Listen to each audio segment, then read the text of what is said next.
আসসালামু আলাইকুম প্রিয় শিক্ষার্থীবৃন্দ, তোমাদের সকলকে স্বাগতম জানাচ্ছি। আজ আমরা তোমাদের গণিত বইয়ের 24 নম্বর পৃষ্ঠার অঙ্কগুলো সমাধান করব। 11 নম্বর অঙ্কটি সমাধান করব। মা ও মেয়ের বয়সের সমষ্টি 56 বছর। মায়ের বয়স মেয়ের বয়সের 3 গুণ। তাদের প্রত্যেকের বয়স কত? এখানে মা এবং মেয়ে দুইজনের বয়স একত্রে 56 বছর। যখনই অঙ্কে সমষ্টি বলবে তাহলে বুঝতে হবে যে যোগ, সমষ্টি মানে যোগ। প্রশ্নে আরো বলেছে মায়ের বয়স মেয়ের বয়সের 3 গুণ। মেয়ের বয়স যদি 1 বছর হয় তাহলে মায়ের বয়স হবে 3 বছর। এখানে লেখা আছে মায়ের বয়স মেয়ের বয়সের 3 গুণ। এই অঙ্কটি সমাধানের জন্য এখানে খালি ঘর দেওয়া আছে।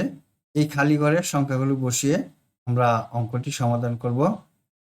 মা ও মেয়ের বয়সের সমষ্টি সমান মেয়ের বয়স যোগ মেয়ের বয়সের 3 গুণ।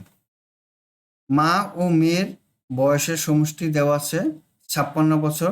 আমরা এখানে লিখলাম 56 সমান মেয়ের বয়স যোগ মেয়ের বয়সের 3 গুণ।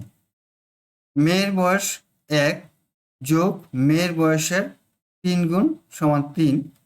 তাহলে 1 আর 3 যোগ করলে হয় কত? 4। তাহলে আমরা লিখতে পারি সমান মেয়ের বয়সের 4 গুণ সমান 56 লিখি, বা 56 সমান মেয়ের বয়স গুণন 4। খালি ঘরে 56 লিখি। এখন আমরা উভয় পাশে ভাগ 4 দিয়ে ভাগ দিই। লিখলাম 56 ভাগ 4, আর এখানে মেয়ের বয়স গুণন 4 ভাগ 4। এখন এই ভাগ 4 আর এই ভাগ 4 যদি আমরা কাটাকাটি করি তাহলে শূন্য হয়ে যায়। এই অঙ্কটি সমাধানের জন্য আমরা উভয় পাশেই ভাগ 4 লিখলাম। এখন 56কে 4 দিয়ে ভাগ দিই সমান 4কে 4 দিয়ে ভাগ দিলে 1। সুতরাং মেয়ের বয়স গুণন 1 সমান মেয়ের বয়স একই থাকে। সুতরাং মেয়ের বয়স 14 বছর হবে।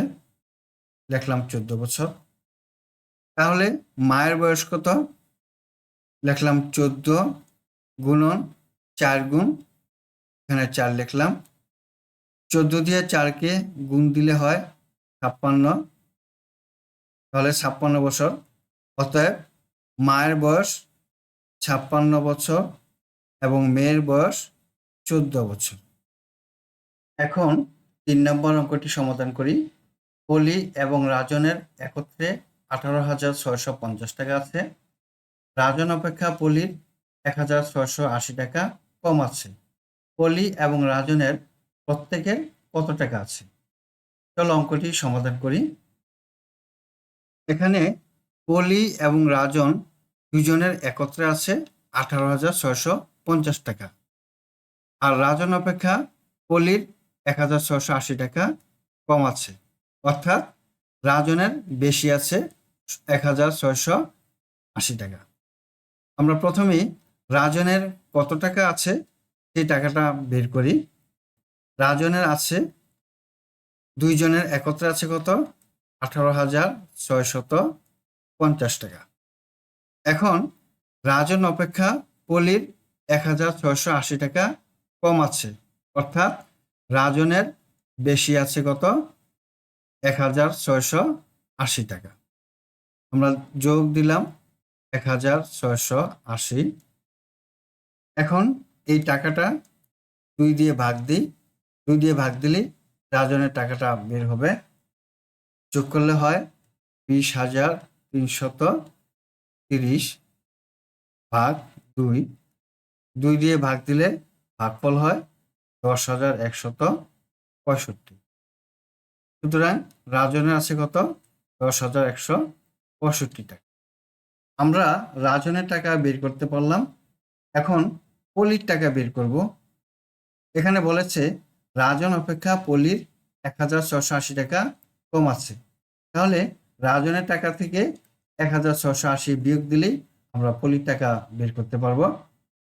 তাহলে আমরা লিখি পলির আছে 10,165 বিয়োগ 1,680 টাকা, বিয়োগ করলে হয় 8,485 টাকা। প্রশ্নে বলেছে পলি এবং রাজনের প্রত্যেকের কত টাকা আছে। আমরা লিখি রাজনের আছে 10,165 টাকা এবং পলির আছে 8,485 টাকা। এখন 4 নম্বর অঙ্কটি করব। আবির 500 টাকা নিয়ে বাজারে গেল। সে 60 টাকা দরে 2 কেজি করে আলু, 5 টাকা দরে 1 কেজি পটল ও 55 টাকা দরে 1 কেজি বেগুন কিনল। সবজির দোকানের জিনিসের দাম পরিশোধ করে সে 220 টাকার মাছ কিনল। তার কাছে কত টাকা রইল? চলো অঙ্কটি সমাধান করি। প্রশ্নে চেয়েছে আবিরের নিকট কত টাকা রইল।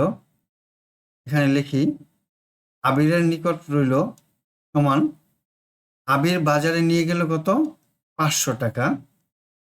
এই 500 টাকা থেকে সে আলু, পটল এবং বেগুন ক্রয় করেছে। আমরা লিখি এখানে 500 বিয়োগ দ্বিতীয় বন্ধনী, প্রথম বন্ধনী দিলাম 60 টাকা দরে 2 কেজি আলু ক্রয় করেছে। আমরা লিখলাম 60 গুণন 2 যোগ 50 টাকা দরে 1 কেজি পটল, লিখলাম 50 যোগ 55 টাকা ধরে 1 কেজি বেগুন, লিখলাম 55। সবজির দোকানের জিনিসের দাম পরিশোধ করে সে 220 টাকা মাছ কিনল। এখানে লিখি যোগ 220, দ্বিতীয় বন্ধনী দিলাম। এখন লিখি 500 বিয়োগ দ্বিতীয় বন্ধনী।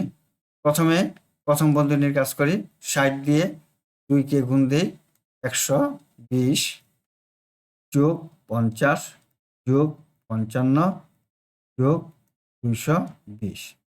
এখন 120, 50, 55 এবং 220 যোগ করি সমান 500 বিয়োগ, এই সংখ্যাগুলো যোগ করলে যোগফল হয় 445। 500 থেকে 445 বিয়োগ দিই, উত্তর 55 টাকা আবিরের নিকট।